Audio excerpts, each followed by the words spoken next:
Enti enemre mu pa nipa bi se pa wo wiase mu se ni kronti beja na yere ho de mma ho no akodi baabi na awotwe mienu abosome ni akire nyina ne se opese osunkro to the extent se ohun se the kro yi anyame ho mfaso se o man bapa se ne som no so extraordinary to the extent se Daasebre Osei Bonsu II ho a wonte ase the man who sits on the silver stool of Asante man Mampong-Hene se otenase ya na odwene ho na ohwe na eje bonsa for toso mienu no ma oye ma Asante Mampong na se ono Daasebre odwene ho a wonte ase se we twaso ama Daasebre Osei Bonsu etimi eji abrante efri dikuro abra no ye dikuro oyi no bo na baso epeja na konwa no Nwaasehene konwa no because enoma wo ye no Asante Mampong ebuhwe enwon ye kasa sacrifice pa ye peja na konwa ni fri dikuro e ma ne be apakanhene obrempon ena me kasa se yasa bo na baso foforo kra for the first time in the history of Asante man se obi enam ne sompa so no wo kwose a kire man hene yes ade citation aka ho se no ma wo ye de ti se bowura ahemfie ho ni ekotie nananom nsem a wo mo kafa no ye bowura na me ka wo se na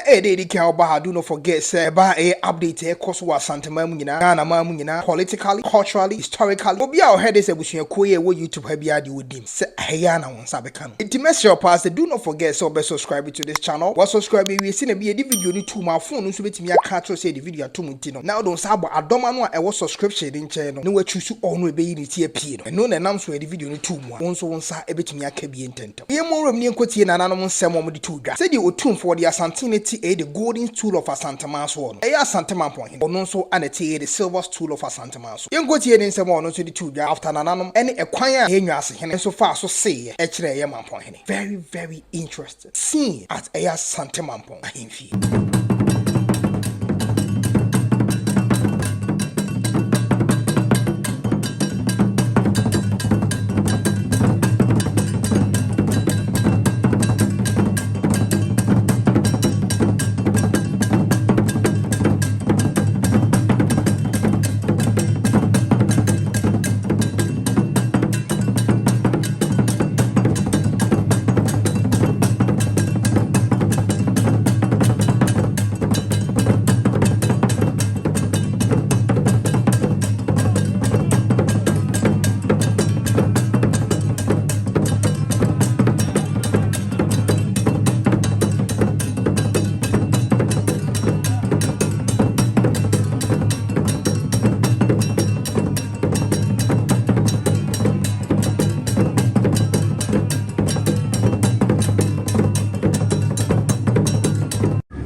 Sir, adwumade a wɔyɛ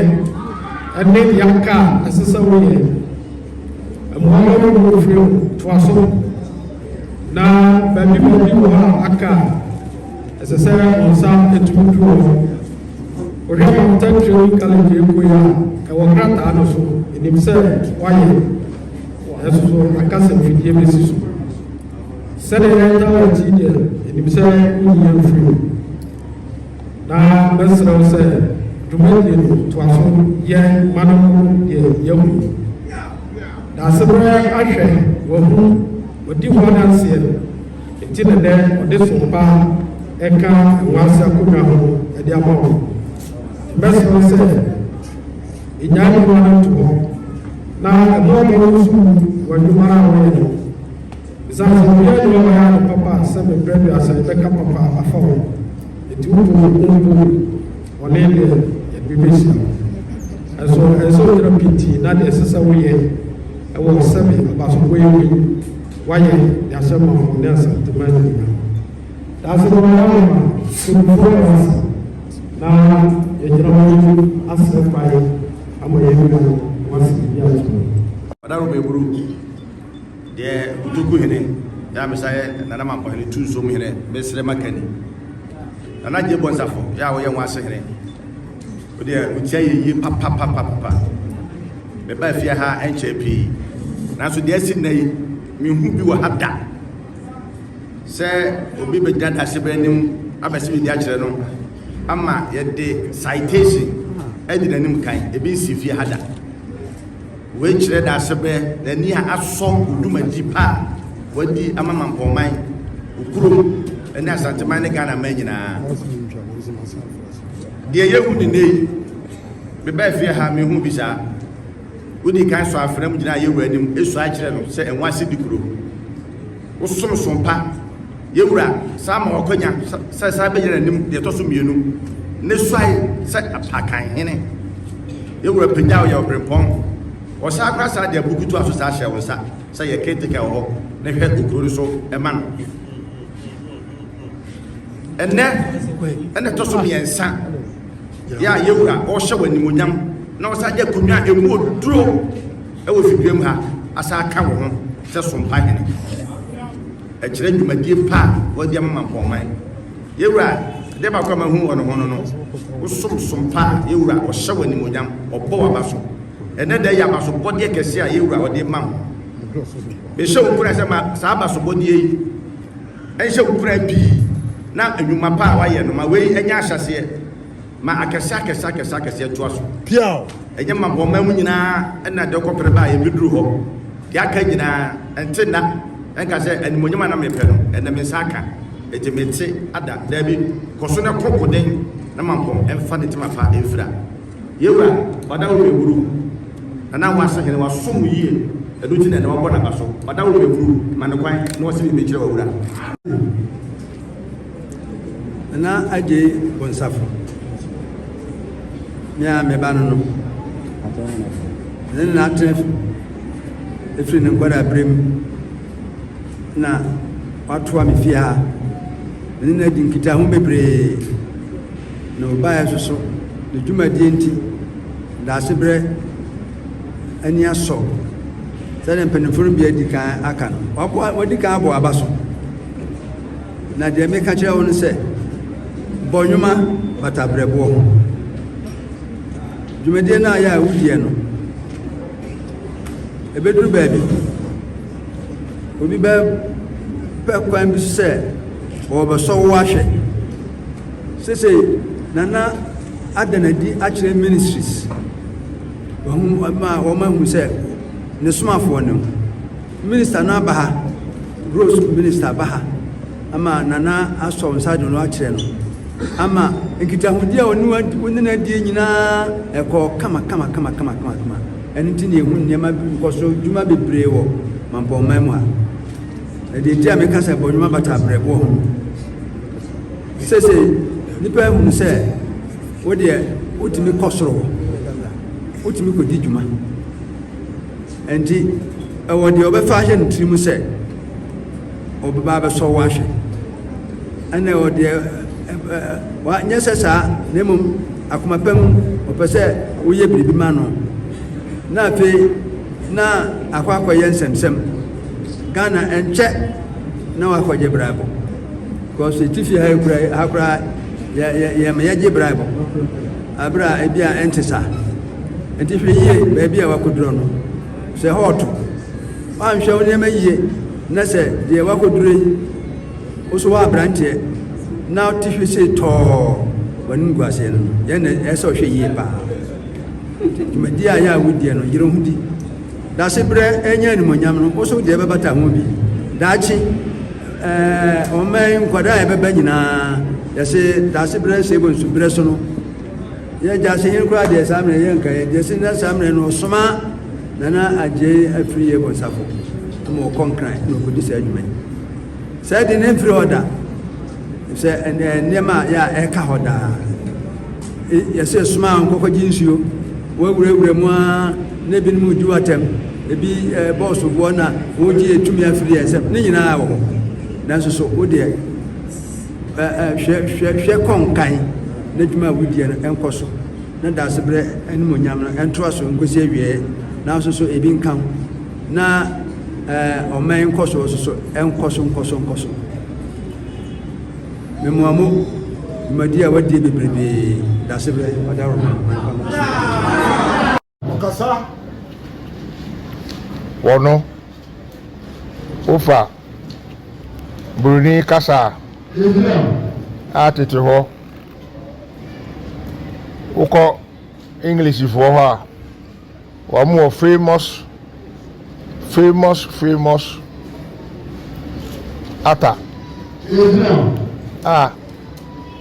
wɔatwerɛ books bi a ne nyinaa ka bɔ mu a yɛfrɛ no Shakespeare play bi wɔ mu wokan a menkae papa my wura fi gambuza mama ko obɛkae me edu baabi a na panyini paa no na wafrɛ na koa baako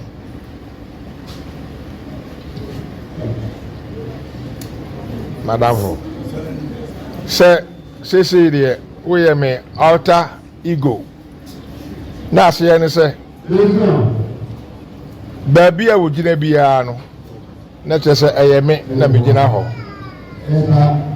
ministers mpanimfoɔ nkanka baako no road highways a waretire no ɔwɔ ha kɔ no abɛtim asɛm a mekan mu onya duru hɔ a ne ama telephone so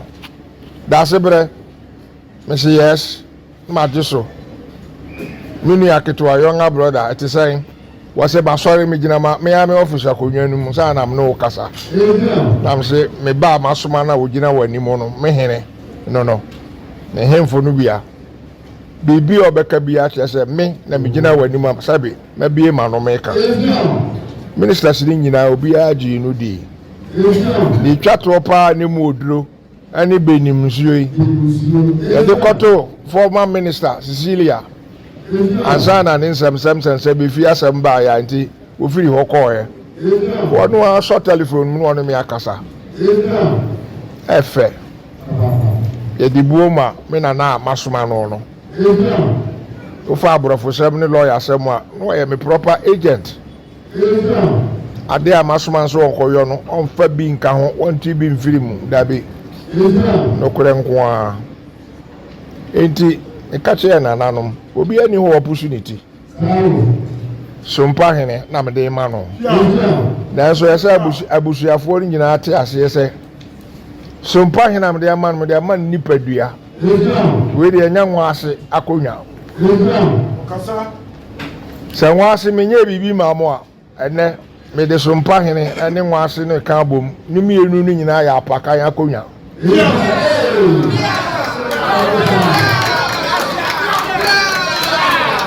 sɛ me ma so dada Nwaase ene wakonya enye di kuro biom mabɔ apakan ama wo wotirem wo kurom na ma akwan ade beba Mampong mu ho ne de asɛm no mu odu yie na Sompahene de sɛ na wa onim no sɛ be bia metumi na akobia wo hɔ me nase nanso so register ene me ba a ushaye o ma tintim krata ni nyina na esi hɔ no ufoto yekura mi hunu da yasa akɔfa de aka ho efe yie na me sheda na me frɛ wa oyere osom adwuma na nam de ma na nya de ketwa ebi wo ha okɔ a na wotwe mienu na wotwe miensa na onya akwan hwia minister me so meka sɛ dabi minister de wonya hunu a ama na wani ma na wagya wo mo hɔ na wɔkɔ na wɔtenkran sabi baabi obeda baabi obedidi ede ni nyina me bai ogyina hɔ ma Mampong omusa hwe wonka hwe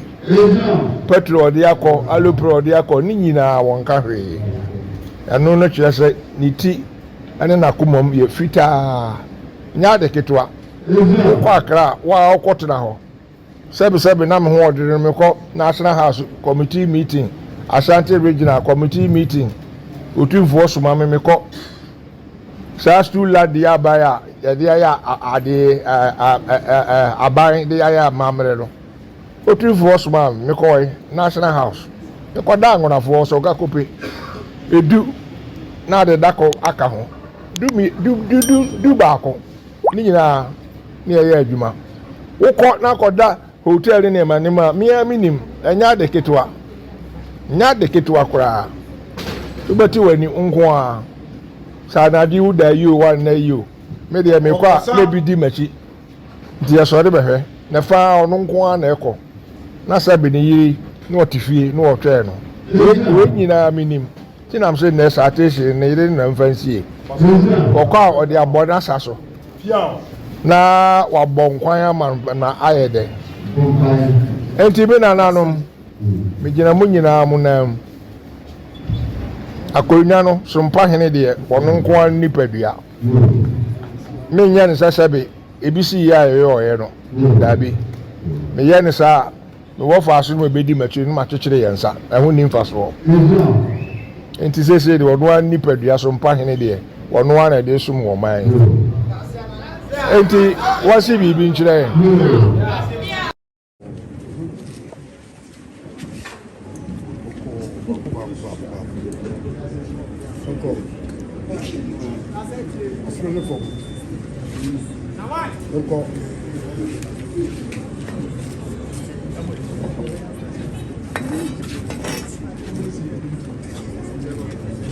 Daasebre Osei Bonsu II, Mamponghene-The Otumfuo, Asante and the general Mamisi, which are and now was said that Asante, and Israel, and the Mamma and the Mamma, and Sam Masifuna, and Wadaroma, and then Namkasia, or the Ashabusia, the enemy. And the Mampong-The and I mean to be Nwaasehene and our we can have a new city Yacho, if you begin a make a Sancho. And our Dharma of Frame and Power member, a real member, a soon member, a high member, my mom, the 2 years.